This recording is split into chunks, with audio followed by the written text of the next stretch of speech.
Hello and welcome back to Cool Talks with Miss Shenell. So this week we are going to be talking about friendships. Now I'm going to read the dictionary definition for friendships.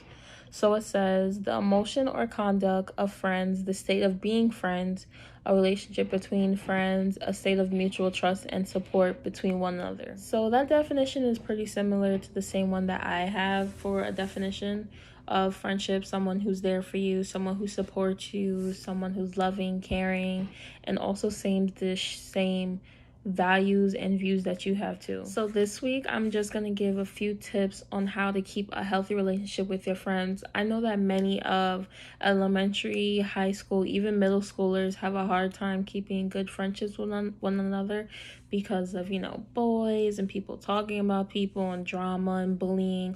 All this stuff always leads into something to ruin your friendship. So my first tip in having a healthy friendship is to have and build trust. Trust is a key thing in any relationship you have in your life, because if you can't trust someone, how do you expect them or you to build it? My second tip on keeping a healthy friendship is accountability.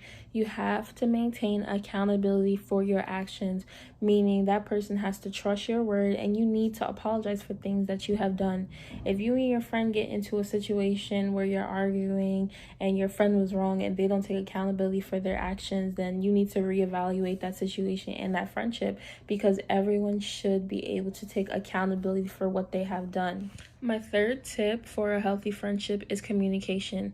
If you cannot communicate with someone or have a healthy, talking relationship, then there should be no reason why you are communicating with them. For example, if you and your friend talk every day and your friend consistently yells at you, screams at you, curses at you, or whatnot, and you don't like it, and that's their form of communication, then that is not a healthy friendship. That's something that needs to be talked about.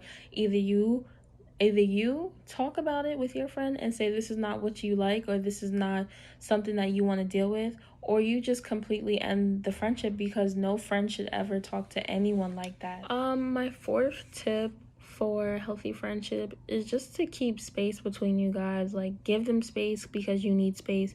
Friends don't always have to be around each other. They do need their own separate time. You need your own personal time to do things that you want in your comfort. Like, you don't always want your friend coming over to your house. Some moments, some days, you just want to be alone. You just want to watch TV and do stuff that you want to do by yourself, and it's okay to do that. And if your friend doesn't understand that, then that's another conversation you need to have with your friend. So my fifth tip for keeping a healthy friendship is to make sure you both show appreciation for one another. So what I mean by that is, let your friend know that you care about them, that you care about their feelings, you apologize for things that you've done, you appreciate them. Just say thank you. Some people just like the notion of getting, the thought of someone else caring about them and stuff like that, because not everyone gets that. Another small tip I like to add in here is make expectations and not assumptions. Don't make assumptions of things that you think people did or said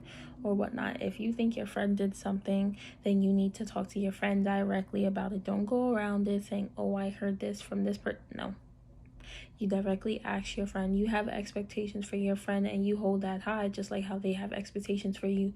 So you guys both need to make sure you find yourselves accountable for your actions. So just to sum up today, I really think that you guys should pay attention to these tips, because I know many of us face friendship problems a lot, and these tips are very helpful in order to get past them or to understand what's going on in your friendship. So I want to thank you guys again for tuning in to Cool Talks this week, and I would love for you guys to tune in again next week, where we will be discussing tips on how to maintain a healthy relationship with your parents. Now, some of these tips are slightly similar to friendship tips, but I feel like the tips next week are going to be a lot helpful, because I know many of us have faced problems with our parents and situations with them, and I've used these tips myself, so I think that they would be very helpful to you guys. So see you next week. Thank you.